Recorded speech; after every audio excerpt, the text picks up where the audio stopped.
First of all, this is a horrible job. Just look at the mess. Look at the mess. This is ridiculous. Now, I did try various different methods of cutting, and I'm not doing too bad. I've got the ends in. I've got some spaces for my lights. These ones go in quite easily because it's just one long sheet. These ones are tricky because of the cables going through, so they need a little bit more thought. But I am getting there. It's just horrible because it's messy, really. The dust goes everywhere. I've got my mask.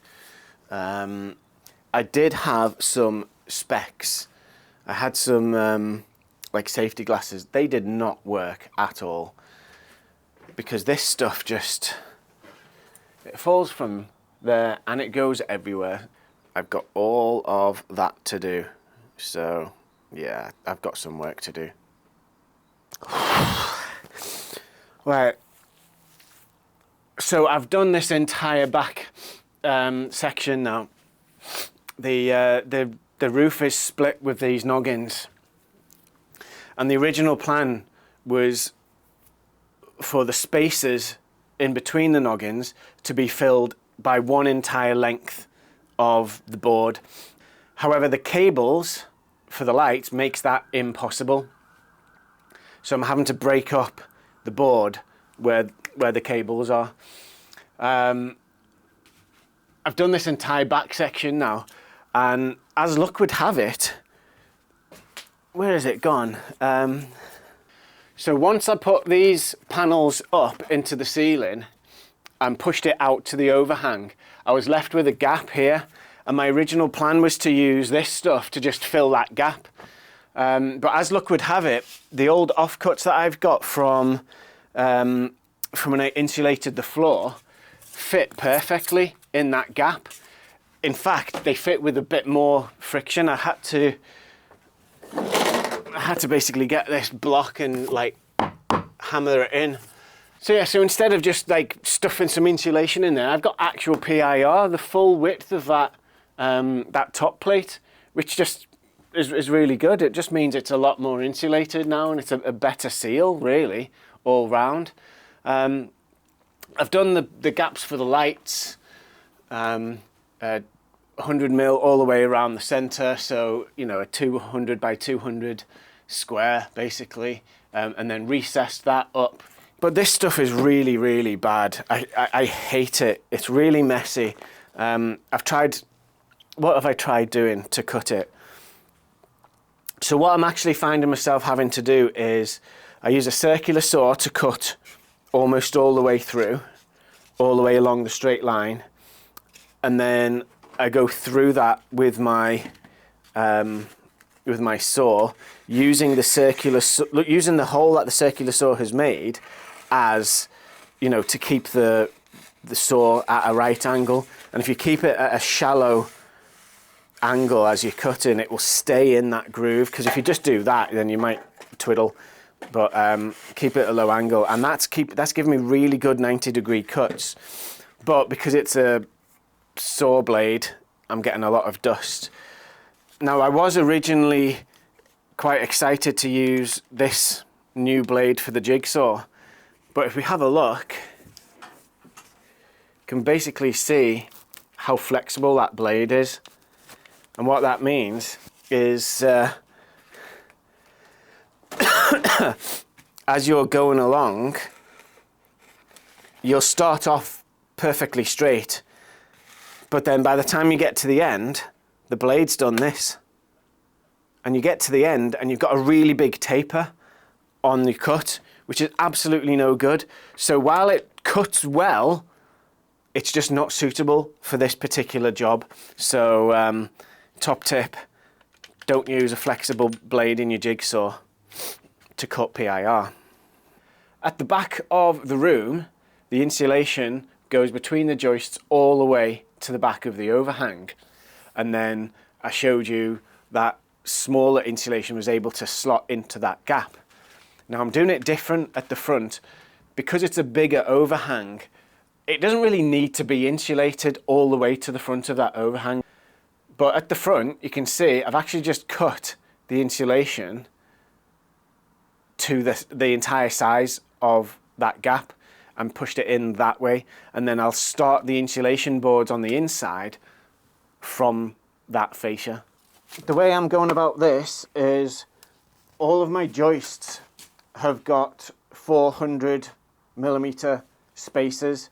I know that because I spaced it at the front, I spaced it at the back, and then I spaced it in the middle with 400 noggins. So I know pretty much every single gap in my joists is 400, give or take like a millimeter or two. So what I've done is I've sliced all of my PIR boards into 400mm lengths. What I can do then is cut them to the right length to fit up into the space needed. The way I'm measuring these is from that noggin right in the middle all the way to those wires, and then I'm going to stop the board, and then I'm going to fill in the back end with more board, but I'm going to have to obviously get creative with how I cut it. So first I need to measure that length. So from that noggin all the way to the cable is 180 centimeters. So 180 from this end, that's here. I'll do mark on the other side as well.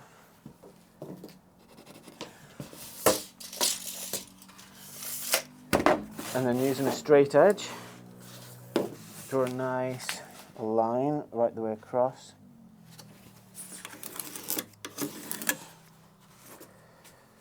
And then the way I cut this is literally just by hand, but I try and just get the saw blade down just by like a centimetre or two, all the way across. Trying to keep the saw blade as straight as possible. Follow that line. Then just do it a little bit deeper.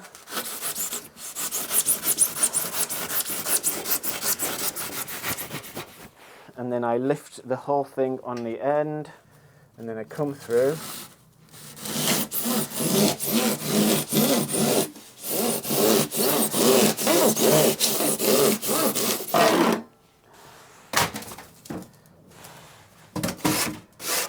I wouldn't say it's perfect, but it's good enough. And then it's just a simple case of getting it up into between the joists.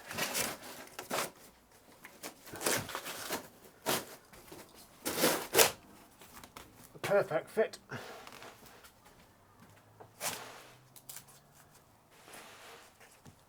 And to keep it there, just a couple of nails.